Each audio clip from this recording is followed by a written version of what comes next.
Hello, hello. What is going on, everybody? Hope everybody's having a beautiful Tuesday. It is gorgeous here. Oh my goodness. We're gonna do a quick sound check. Everybody can, if you can hear me okay, just throw like a little thumbs up in the chat for me. And also if you can hear the keys okay, if you don't mind throwing up a little thumbs up in the chat or let me know. Thank you so much. I got one thumbs up. All right. And if you can hear the keys okay, sometimes they're too loud and you would think they're always at the same setting. You would think it'd always be cool, but you never know. From one lesson to another. All right, y'all. Oh my goodness. So excited about today's lesson. We're just going to go ahead and hit it. Sometimes we'll hang out, wait for people to show up. I think today we're just going to jump into it. So looking forward to it today. Let's go ahead and pray. Just ask God to bless everything that we do today and help us have a good time. Lord, we thank you for this time together. Pray bless every student, everybody that's learning to play. Help us be a blessing to your kingdom, God. And we love you. We thank you for all these things. In Jesus' name. Amen. All right. So we're going to be talking about some pretty cool stuff today. Thank everybody for joining on. And this is, it's not like webinar mode. Like if y'all have questions, I mean, this is live. Like I'm really here, you know. So if y'all got questions or anything that you want to hit me with, feel free to hit me with those. I get bored when it's just me talking, I'll be honest with you. So I like the feedback. So if everybody, if you don't mind, just like type in the chat or unmute yourself. Tell us your name. Tell us where you're from. If you've never hung out with us before.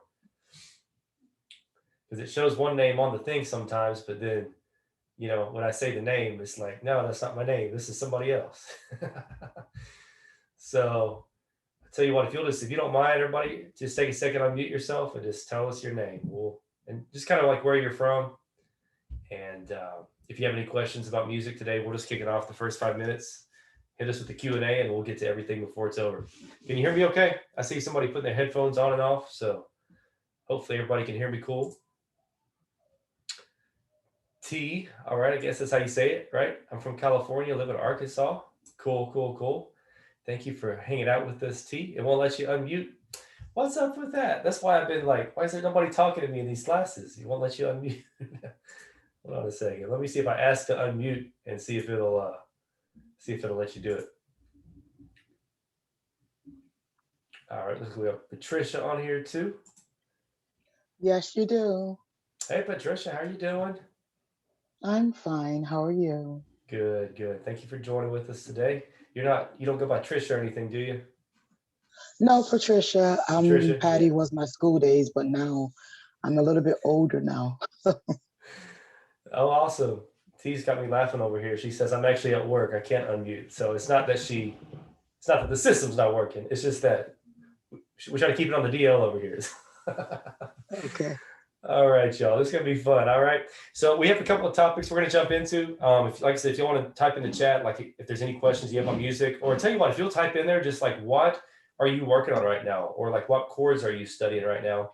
Or like what's the biggest chord that you know? Any one of those three. And that'll kind of help me because I don't want to go like super, super deep and then we're more beginner level. And I don't want to go like super beginner when, you know, there may be some more advanced players on here. So I'm going to try to, if we have a mix, we'll just throw something out for everybody.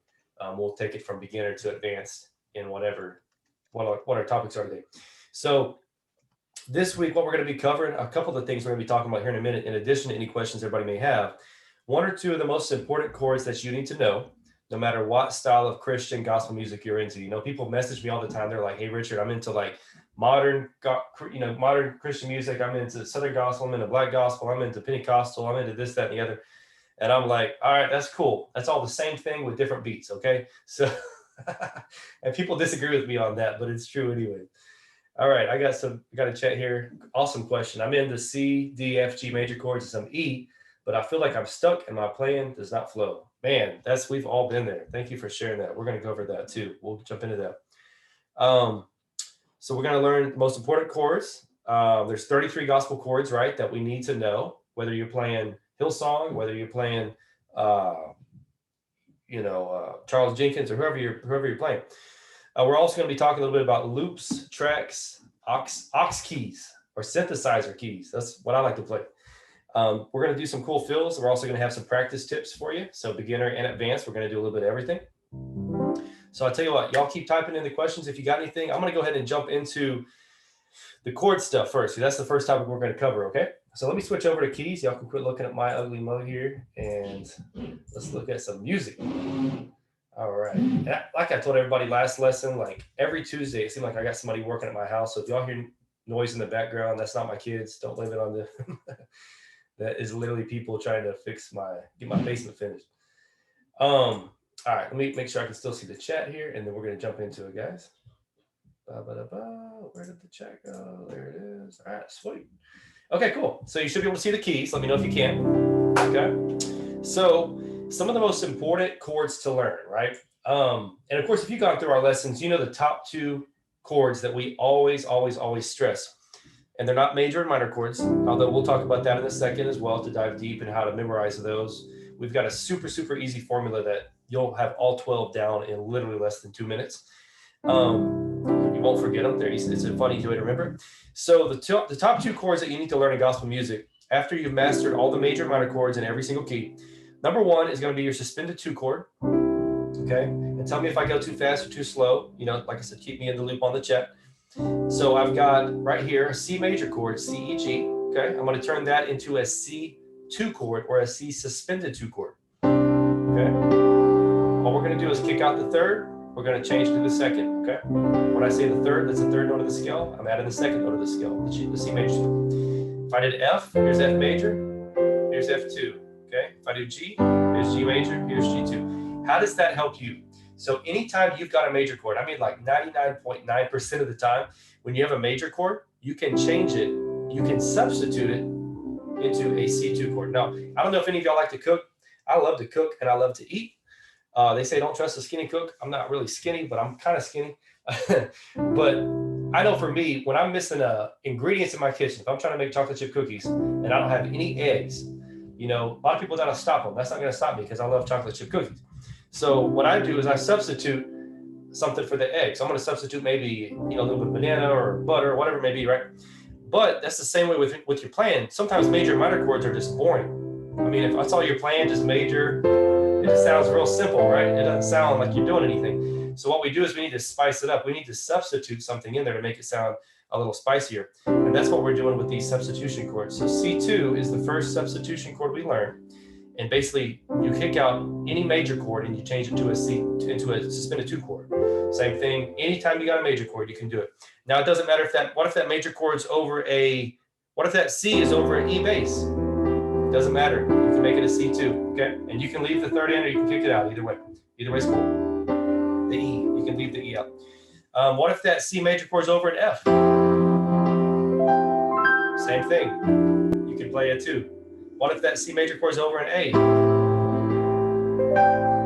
Doesn't matter. You can change it into it. So anytime you see a C major chord in the right hand, no matter what version it's in, you can automatically know, hey, I can substitute and make a C2. I can add that extra D note and I can give it some flavor. Same thing with the F. So if I got an F over D, if I got an F over C, if I got an F over B flat, if I got an F over A, if I got an F over G, no matter what bass note that F is over, if I see that F chord in the right hand, any inversion of it, I can change it and add that G, and it's going to give some spice to it, okay? So that's the number one most important gospel music chord you need to know after your major and minor chords. Second one, let's go minor for a minute, okay? We've been talking major. Anytime you've got a minor chord, okay, let's do A minor. Okay, so it's all white notes, easy to see. Anytime you've got a minor chord, the trick for this one, the substitution chord for this one to spice it up, is we're going to make it a minor 7th. Okay, so the way we're going to do that is not the traditional way. We're not going to add that G on the top. We're going to take this minor chord and we're going to kick out the A, and we're going to move down 2 notes or 2 half steps, as they call them. We're going to change that A to a G. Okay, you can already hear that. That already sounds a lot nicer. It sounds a lot nicer. Same thing, D minor. Okay, D, F, A, right? We all know that one. Or if you don't, now you do. You see it on the screen. And we're going to build on 2 half steps. 1, 2. There you go. You got D minor 7. Okay, we're not going to get into the theory of all that right now, but just recognize and understand that's what it is, all right? So D minor. And I've also, somebody's comment, T, she said, not to call you out here, but you posted it so everybody can see it, right? I struggle with making songs sound fuller and using extended chords.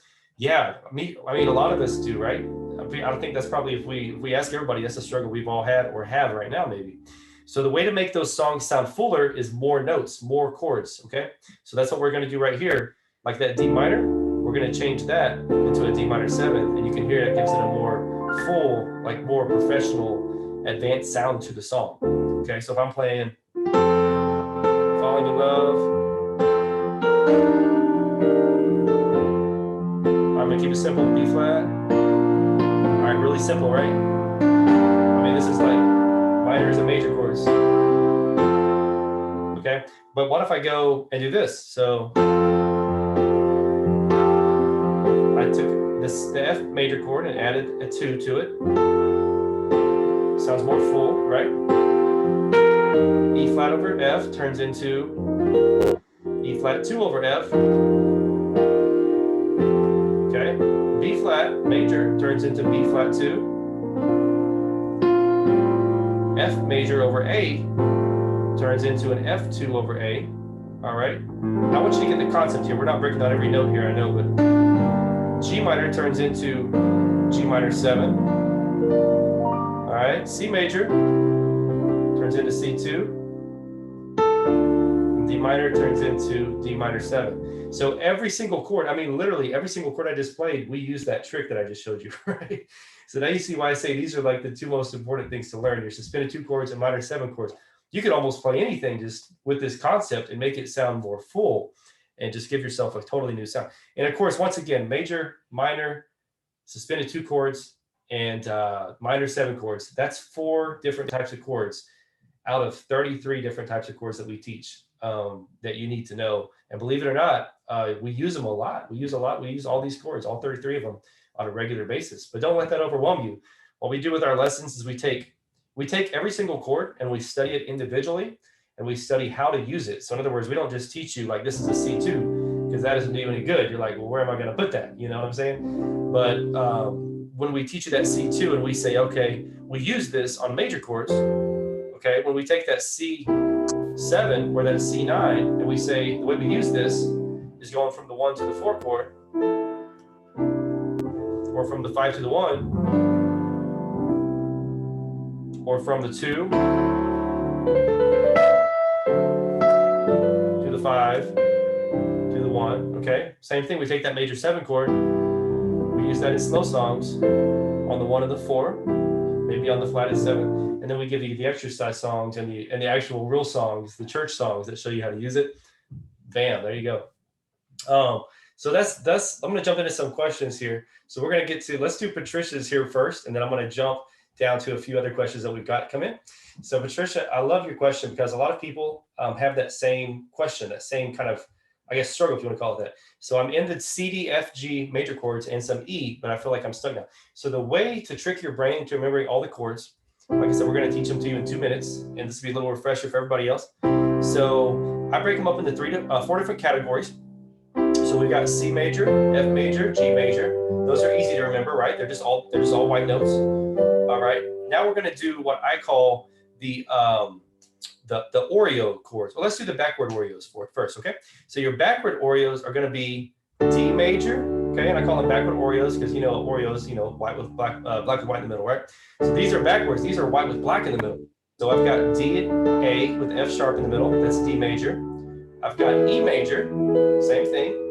It's white with black in the middle. And then I got A major is the same way. It's white with black in the middle, right? You see what I'm saying? And the way you think about that is D, E, A, like DNA, like the stuff in your cells, right?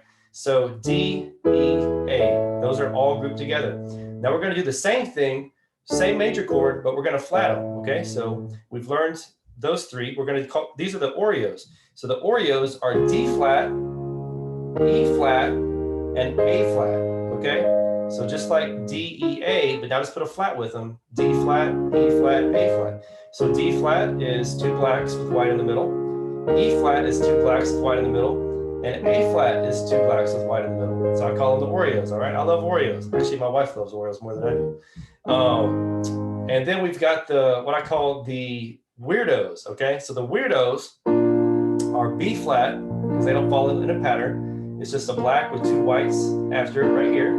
Okay, B flat, D, F. You got B major, which is white with 2 blacks, B, E flat, G flat. And then you got G flat, which is the only chord, it's all black. Only major chord, okay? All right, so B flat, B, G flat are the weirdos. And if you use this, let me tell you, you'll never forget it because it's easy to remember.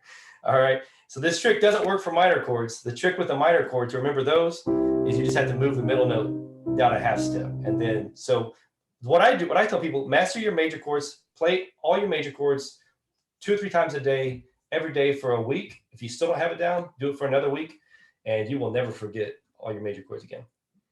Okay, very cool, very cool, very cool. T, love the question. What are some ways to take the blockiness out of the left hand, making the left hand more useful? Octaves are boring. Yeah, they really are, aren't they? So there's a couple things you can do. One of the things we do in our course, we talk about worship songs in our courses, and we do the 1-5-1 in the left hand. Okay, so that's one thing. It's called a rolling bass line is what we call it.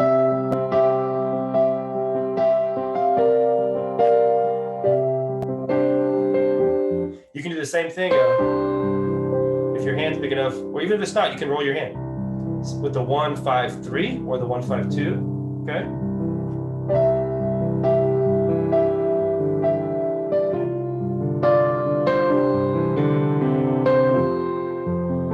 So my left hand's literally playing a whole chord, but it's all spread out. You see what I'm saying? But if your hand's not that big, you can just hold on the pedal. That's the same pedal. Hit the F, and then just roll your hand up. You can play with that all you want, you know what I mean? It works on minor chords. You would use the flatted 3, you know. Another thing you can do is just play the 1 and the 5 in the left hand, just to switch it up. We talk a lot about voicings in our gospel jazz course. We take all of our chords and like you said, like you're familiar with like up to 11ths, right? So what we do is we take all of the chords and we start creating voicings for them. So in other words, what we did here is we showed you how to play, like, let's look at, let's see, what's an easy one? So we didn't learn the C major 7. Let's do the minor 7. So here's an A minor 7, right? We had an A minor. We made it an A minor 7. Okay. Now, A minor 7 is technically a 4-note chord. We just kicked out the A because we're playing it in our left hand, and it sounds a little cleaner with it just in our left hand, okay? But you could leave the A in. So that's really a 4-note chord. If you have a 4-note chord, you have 4 inversions. You have 3-note chord, you have 3 inversions. You know what I'm saying? So those are all your inversions for a minor chord. But let's be honest, inversions, they're important to know. I use them a lot. You should learn them. They're tough to learn, but you should get them down. But they're a little boring. They're a little blocky, right? Once you get used to them. So what we do is we take voicings, and this is a jazz concept. So what we're going to do is we're going to play now the 1 and the 5 in the left hand. And we're going to play the 7-3-5 in the right hand. Okay. So that's a jazz voicing with the 5 on top. E. Okay. We also take this with the 3 on top. Okay, this is the jazz voicing for A minor 7 with the 3 on top. It's a C, G, C. You can hear it sounds very open. It's still a A minor 7, but it doesn't sound typical. It sounds clean, and it also leaves a lot of room to do other stuff like.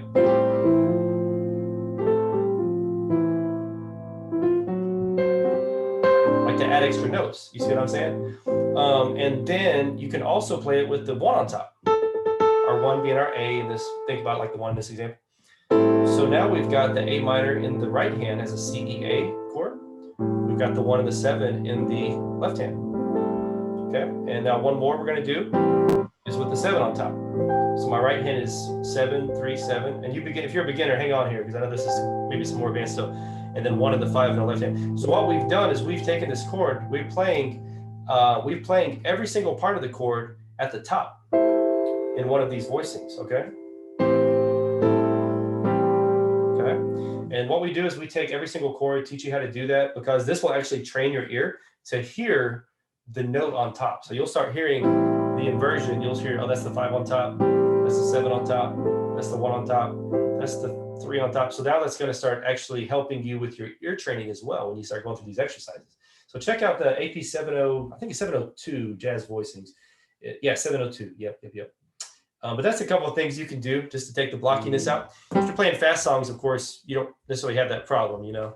But one trick is playing chords in your left hand, and we do teach you that in the gospel jazz course, also in AP 204. And you can try the first 2 lessons out for free if you've never started that course before and you're not signed up for it or something. But I think you. All right, so Patricia, I started late in life, 58 to be exact, and I feel you, yeah. How can I build speed? All right, so building speed. I tell you what, let's keep rolling, and I'm going to come back to that question because that's a great question. Let's roll because I promised we'd talk a little bit more also about. Oh yeah, so these chords you can use them no matter what style. That's why I say it doesn't matter. Like if you're in like Southern Gospel Church, like that's all you do is like who's a Southern Gospel guy? Man, I'm drawing a blank. Like what's that guy's name? I can see his face. The class can't go on until I think of his name. No, I'm just kidding. I'm becoming one of those old people. All right. So Southern Gospel, whether it's Pentecostal, whether it's Black Gospel, whether it's Latin music, I don't care what it is. Like, as you can use these concepts, these minor sevens and these suspended 2 chords, no matter what style of music that you're playing. And then loops and tracks. So if you haven't gotten into loops yet, this actually kind of ties in with Patricia's question a little bit. Loops are really, really helpful. So what a loop basically is, if you don't know, it's just a repeating like, man, I should have had one here that I could just pull up and play for you. It's just like a little repeating like drum loop. And basically what it is, it doesn't replace the drummer, but it's actually an additional percussion sound that adds to the music. So I'll just play one real quick. I'm sure I've got a bunch right here. Usually I use my laptop. I'm not on my laptop, so that's where all my loops are generally at. Also, if you don't have loops and you want to play with them, I do have a free folder I can share with you of some loops that you can practice with and just have a really good time.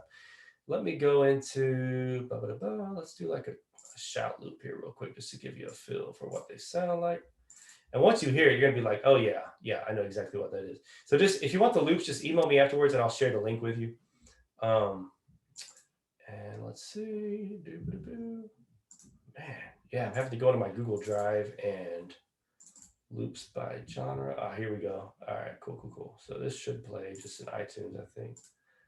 Download.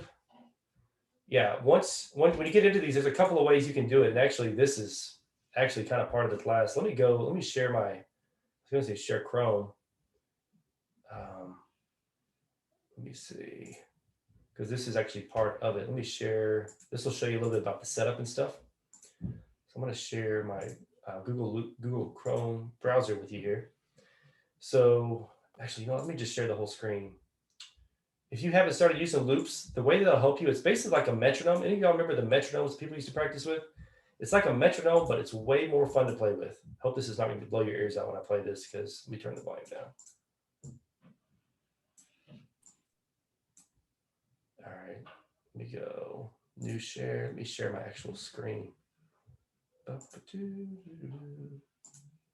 know why it won't let me just share my whole like computer screen. It wants me to share like different browsers I have on. Yeah, it's not letting me do it, guys. Sorry. All right, so can y'all hear that all right? I've got the volume down. So these are different loop sounds that you can play. And the way that these work, you take the file and you would put them into a program. A lot of people use like Ableton Live. If you've never heard of that before, it's let me spell it in the chat. It's Ableton. That's kind of what a lot of people use. You don't have to use that. There's another app. We don't sell it or anything, but it's just another guy that has it. It's called Loops by C-Dub, and you can download the app, and it's basically a free app that you can get like 5 free loops with, and it'll just play straight off your iPhone. It'll play straight off of your iPad, stuff like that. You can also buy the loops from him and import them into programs like Ableton Live. The way you connect it to your iPhone, if you have, let me stop sharing real quick. So if you have let's just use like example, just like a lightning port on an iPhone, right? It works on Android, whatever. You're gonna need to get like a dongle, a little thing that plugs up to your lightning port, like you're charging your phone. And basically one end goes into your phone. So it'd be the same end as like what you use to charge it. Lightning for Apple, I think it's USB-C for Android. I can't remember. But the other end has like a sound port, and it's what we call an 1/8 inch sound port. If you don't know what that is, It's like what you plug some like a smaller pair of headphones into, like your earbuds. That's an 1/8 inch right there versus a 1/4 inch. This is a 1/4 inch, right? It's like what you plug into like a bass guitar or something. Okay, does that make sense? So you'd plug that and you basically connect it to your sound system. You can plug it straight in to your computer. You can practice with it. It's basically like a lot funner version of a metronome. So if you have not checked that out, that's a lot of fun to play with. There's a bunch of shout loops out there that you can practice with. And it's just, if you want to practice your shout stuff, you can get the, like I told you, I don't have my, this computer does not have all my music stuff on it. I usually use the other one. I use my laptop. So, but you can play a shout loop. It'll play, like if you saw the example video on YouTube of me doing the shouts, let's see if I can find it. How to play a shout easiest way. Let's see if that'll pull it up.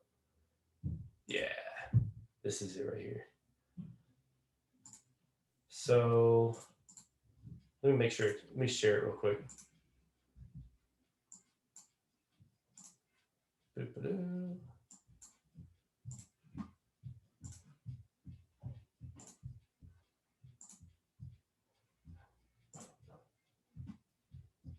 So you hear that like drum click in the background? That's basically that's basically the loop that you're hearing. And that's me playing the shout. So that's kind of like what a loop is for. It's just good to practice with, and it'll really, really help you out with getting your timing down. Going back to Patricia's question, how can I build speed? You can adjust the loops at different speeds. So if you use that app, Loops by C-Dub, you can download from the iPhone App Store or from Android, Google Play. Then you can actually use the free loops that are on there. In fact, I'll pull it up right here. Show you what it looks like.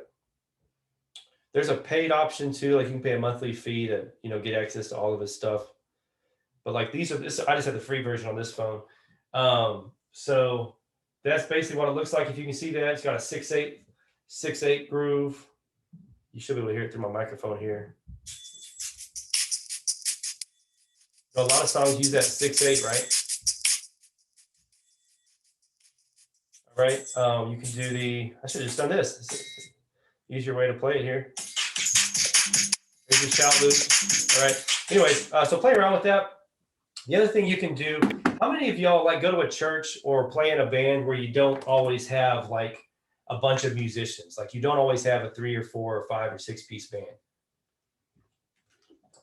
Probably a lot of us, right? Or maybe you go to a church where they don't have a band. Maybe that's why you're learning. So one way that you can kind of get around that, there's another resource called Loop Community, and they have an app called Prime. It's like Amazon Prime, but this is Loop Community Prime, and you can basically purchase. Let me find one for you. I'll show you. You can purchase the tracks for songs if you don't have your whole band there. So here, I'm not taking it just to share my screen share this with you, but like for instance, here's like You're Doing It All Again. Let me see if I can play that. Intro 3, 4.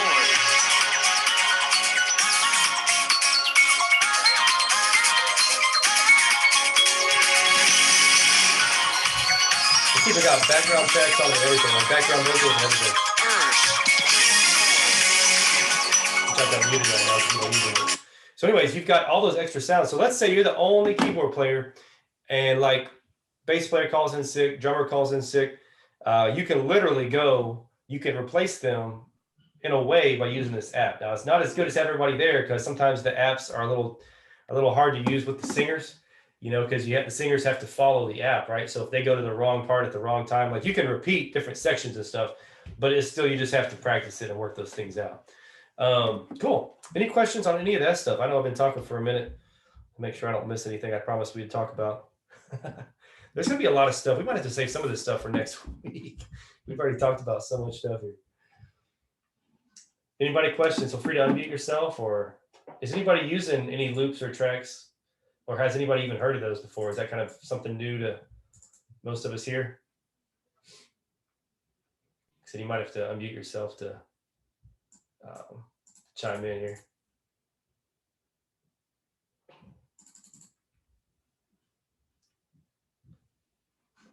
T says, we don't use loops. They're pretty fun. I mean, we don't always use them. It's just some songs. It adds a little bit of, it helps the drummer too. It kind of keeps them on beat. If you got a drummer that struggles with his rhythm, it's good for him to practice with because it will help him to start actually keeping a straight beat. I've been at churches before where the drummer speeds up and slows down, and it'll mess with your timing if you're not careful. If you have good timing. But nobody else really using loops. I think most of us here, we're probably, so a lot of us here are probably beginner, intermediate, some advanced musicians. And so, it may be one of those things where we just may not use it. I'll be honest with you, I didn't start using loops till probably a couple of years ago. I mean, I wasn't a big fan of canned music and I felt like it was too canned, but it is helpful to have sometimes. It does help. Synthesizer and aux keys. So that's something really cool too. We're going to save that for here in a little bit. Let me do some practice tips with y'all. Is that cool? Let's do some practice. I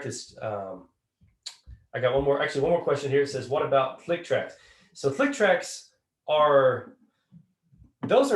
are more like percussion. So they're more like the audience, the congregation will hear the click tracks. I mean, we'll hear the loops. The loops is all for everybody to hear. It just adds more to the percussion and more to the music. The click track is only for the musicians to hear in their ears. It's like a metronome to keep everybody basically on the right beat. You know what I'm saying? So that's the difference. I don't really like playing with click tracks because they're kind of annoying, but they do keep you on beat. So I hate hearing that tick, tick, tick, tick in my ear. All right. So practice tips for everybody. I'll tell you what, I'm going to share with y'all what I practice with and some things that have helped me. And of course, the main thing is just consistency. Every week, try to learn something new. We talk a lot about that. Every week, try to learn something new. And every week, make sure that you're practicing your lesson. Go through the lesson systematically. Like, try not to skip around in the lessons, in other words. And the reason is that it's not really the best way to do it. You know what I'm saying? Because you're going to miss out on stuff that you need to be getting. And so try not to skip around too much. But if you get bored, like you're at one place, you're like, I just want to see what's way over here. I mean, that's totally cool. Do whatever you want. They're there for you to do whatever you want with. But practice consistently. Try to practice at least 15 minutes a day. And then also, here's what I do. If you're a little more advanced or intermediate, one thing that I do is I practice. Let me share my screen again. I practice scales a good bit. And I will tell you, don't do this if you're a beginner musician. I tell my beginner musicians, don't practice scales. It's a waste of your time. Learn the scales, memorize the scales, but don't practice them, okay? And that goes against what a lot of people teach, because you're going to waste a lot of that valuable time when you need to be really getting in there and just having fun. When you're beginning, you need to be just learning the chords, learning how to play some fills, learning how to play some songs. Like, scales are a waste of your time. The reason I say that is they're more for advanced musicians. Like, when you actually start,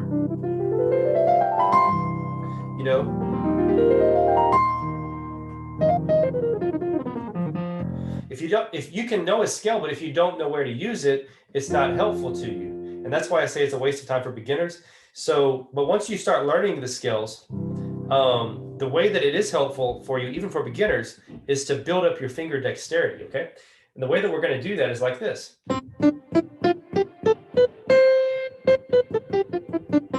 Okay? So that's what I'm doing there. That sound that you're hearing is what's called staccato, okay? Legato, that's a classical term, means connectedness. That's how most people practice the scales. Very connected, okay? The problem with that is it doesn't really build up finger speed and strength. So when you actually start playing these scales and you're basically like punching each key,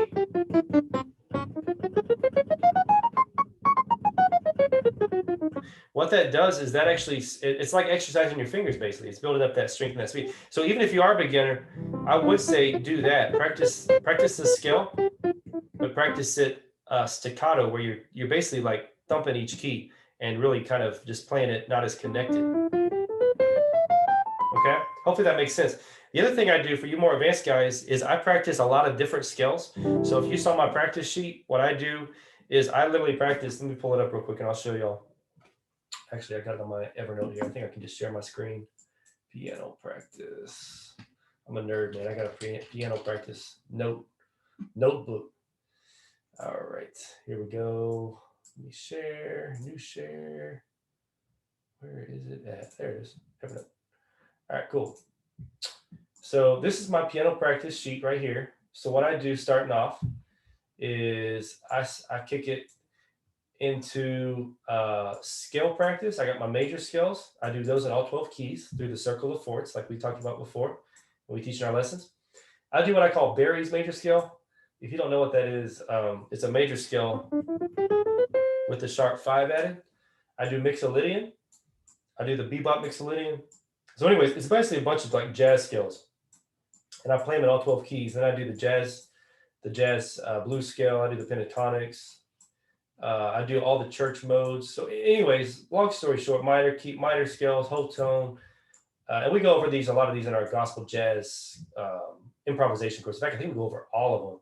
The chromatic scale, there's something called the gypsy scale. It's pretty cool. I don't know why they call it that, but it's a lot of bebop and like just like stuff that really, gets your fingers going and gets you really jamming. So that's some more like a peek into some like really more advanced stuff. Like I said, if you're more of a advanced musician, that is some stuff that will really, really help you out. I got some cool questions that came in. Let me go through here. Struggling to play in all keys, can only play fluently on F sharp. How can I improve? That's an awesome question. So first of all, that's amazing that you can play fluently in F sharp, because F sharp is like a super hard key for most people. So the way to learn in all 12 keys and play fluently, we actually kind of talked about this in our last lesson. Take every time you learn a new chord, a new scale, a new fill, a new song, take it through the circle of fourths, take it through, play it in every single key. And if you don't know how to transpose it into different keys, go through some of our lessons talking about the number system and how to understand the number system and stuff like that. So if you know the number system, G flat's 1, A flat's 2, B flat's 3, B's 4, so on and so forth in that key. And then you go to another key and you transpose that. Now we've got, as a free download on the website and the free lessons, it's the cheat sheet for major scales, and it'll have, well, you can find it online probably too. It will have where you can actually go, and it has the numbers for each one. It's an easy translating thing. But that's what I would do, man. I would practice that in all 12 keys. But start off with some easy stuff. And honestly, like I said, I don't sound too salesy here, but go through our courses, man. We starting in C, which is the easiest key. We take everything to F and G, and then we start transposing stuff into different keys. If you just want to get one particular like hot course that'll just teach you like all of this, I think it's AP 20. What is it? AP 203, AP 203, I think it is. AP 203 and 204. 204 would probably be the better one for you. T, I'm sorry. These are direct messages. I'm going to say a bunch of names. Patricia, Terry, Melissa. So that way nobody knows who I was talking about. So somebody said I have to bounce out. You'll be able to share the link to the video with me through email. So we will be sharing the link that will be posted on the website. So if you're a member, you will have access to this video afterwards. Yes. I may send it out as an email as well. How do I get that gospel sound? I know music theory scales, and I don't know how to incorporate that gospel sound in my playing. You got to get more chords. So the way you get that gospel sound is you've got to, well, there's two things. First of all, you got to get those 33 gospel chords down, because you're going to need to know all of those. Now, some people are just natural, like ear people. Like they can hear the chords and they have them all memorized. They don't necessarily know what they're playing, but they're just kind of playing around because they know what every single chord sounds like. If that's how you can play cool, you're probably not even on this class. You know what I'm saying? For most of us normal people, we kind of have to learn the chord, the name of the chord, and then how to use it. So the way to get the gospel sound is to learn all your chords. We have a little thing on it, how to learn learn fills, learn all your scales, basically just create fuller sounds. So there's two types of music, right? There's praise and there's worship. The praise is fast, the worship is slow. That's how I think about music. You've got some mid-tempo stuff, but that's, to me, is more praise. So all of them use the same chords. You just have to learn the different chords that are used in the songs. Now, the praise stuff is a little different because we're doing a lot of little Philly stuff, but it still comes down to we're playing chords. You know what I'm saying? We're still playing the 5 in the right hand. We're playing the dominant 7 in the left hand. And then when I walk up, I'm going to the C dominant 7 in the left hand with the A flat minor something octave chord in the right hand, to the D flat 7 with the D flat 9 in the right hand, to the D diminished chord, and then I'm doing a fill, and that's some kind of like minor pentatonic thing. So you see what I'm saying? It's an awesome question, but you really just have to learn the scales, learn the chords, just get down the ABCs. I mean, not that they're easy, but just the ABCs of music. You've got to learn you know what I'm saying? So to me, the chords are the ABCs. Once you know the chords, you can start making words. You can start making songs.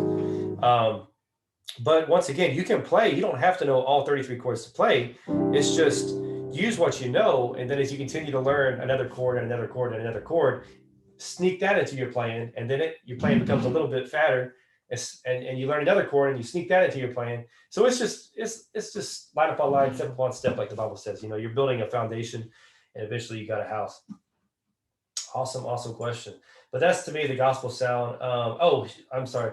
This also somebody said, I know music theory skills, but just don't know how to actually put it into my playing. You know, a lot of people have that question. And I think that's what makes our program, once again, not to sound real salesy, what makes our program a little different is that we don't just teach you the stuff. Like, let me turn my piano on real quick. I forgot my piano's on. You see my ugly mug. So you're not just, a lot of people know the chords, but they don't really know where to use them, right? And so that's what we do in our program is we teach how to use what we're teaching you. So when we teach you an F9, you know, because a lot of times you'll see these guys on YouTube and they're killing it, man. They're just, you know, all this stuff.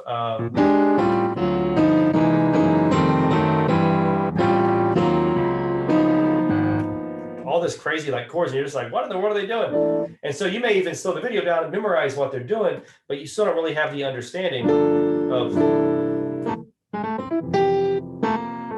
like, why am I using all this stuff here? Why is this progression right here? The other trick too is getting the learning the progressions. So you've got to learn the progressions, but you can't learn the progressions without knowing the chords first, right? So as we get more advanced and as we learn basic chords through our program, and then as we teach, okay, so this is a C6. Sounds kind of boring. But now we're going to take it and we're going to make it a C6 at 9. And now it sounds pretty sweet. Okay. And as we take this chord and we learn, oh, I can use this chord to replace a major chord on my 1 chord or my 6 or different places. Wow.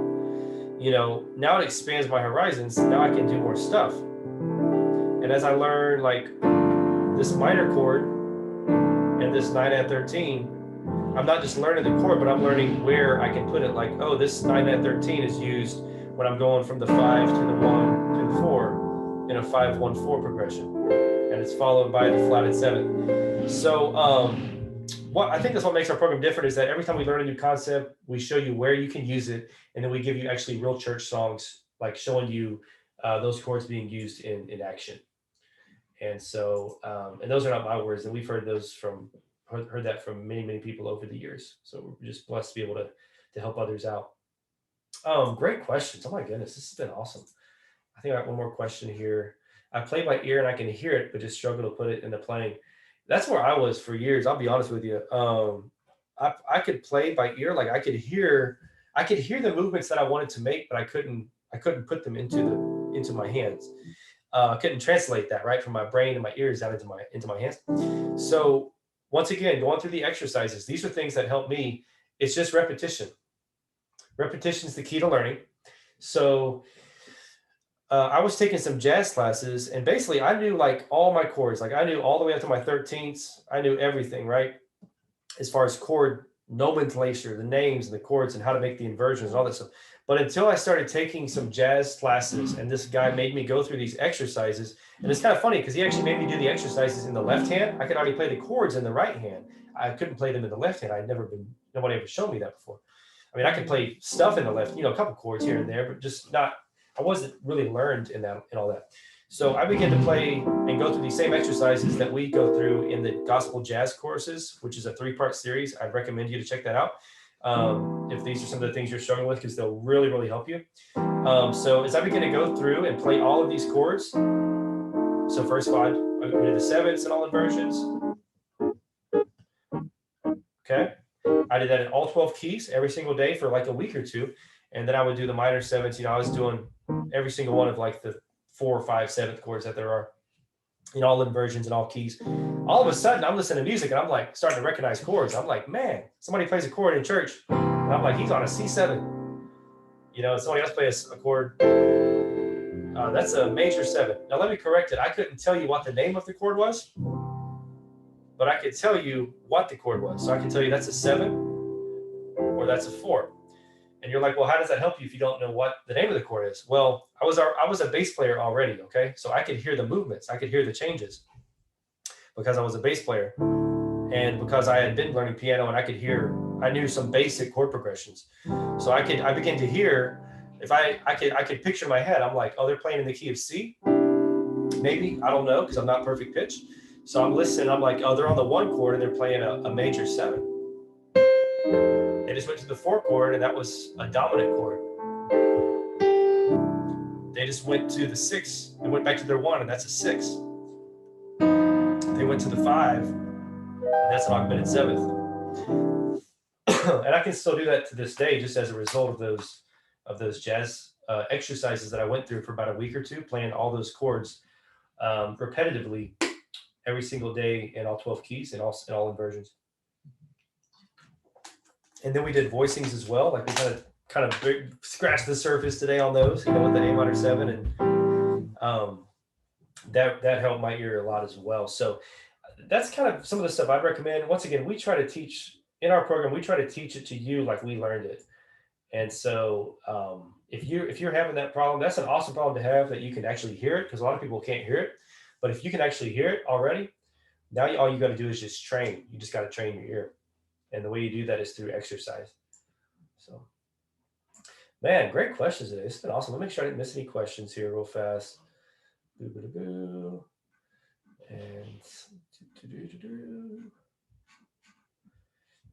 yeah, has this been helpful for anybody? Hopefully this has helped some folks out.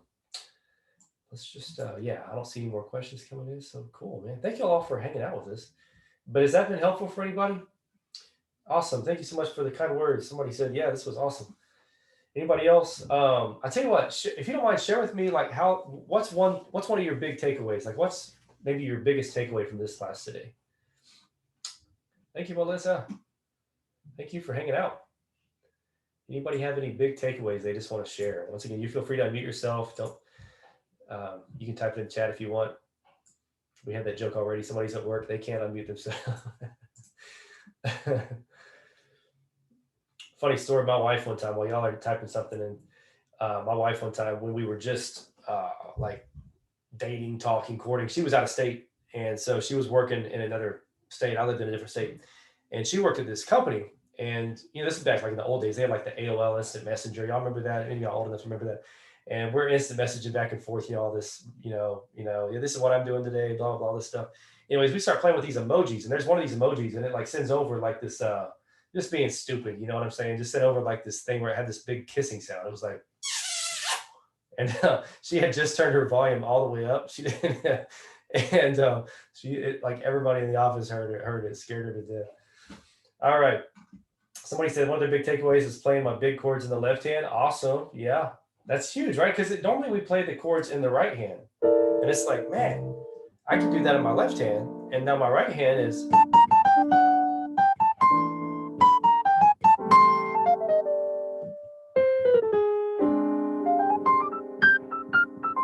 And my right hand is free to just do whatever it wants, or I can double up the chords, right? That's what we do on the organ a lot.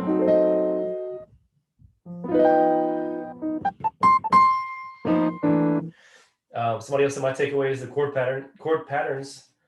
Am I speaking English right? Chord patterns I can practice every day. Awesome. Yeah, chord patterns are huge, man. Take that through the circle of fourths. We talked about that last time.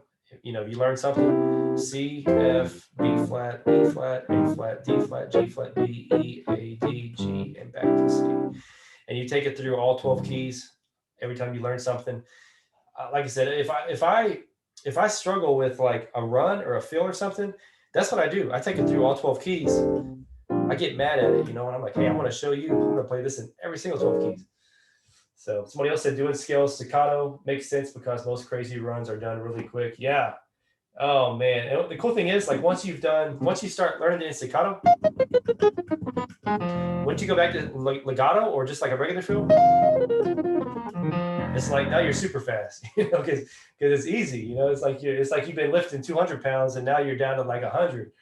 All right. Somebody said the need to practice on different keys. And I'll tell you, I got this guy in our church. He just moved here and he is killing it. Like he can play the key of C. Like he is a monster in the key of C, but he can't play hardly in any other key. So he has to transpose between every song. And I've been on him because that's funny. So a lot of times we master a certain key, we get used to playing in it, and then it's like we have to master all 12 keys. It's important. A friend of mine, a music friend of mine, this Sunday, he called me a purist. He said, "You're a purist because you refuse to use the transpose button." I do not use the transpose button. All right, y'all. It's been fun. Oh my goodness. Yeah, Pentecostal keys: E flat, A flat, G flat, anything with a flat. If you're playing in a song without a flat in it, you're probably playing the guitar like at like a Hillsong concert or something. You know what I'm saying? Like contemporary Christian music. I mean, who does that? Which I don't mind it. I mean, black gospel is my favorite style, but I mean, I love it all. I love Christian, contemporary, CCM, Southern gospel. I love it all.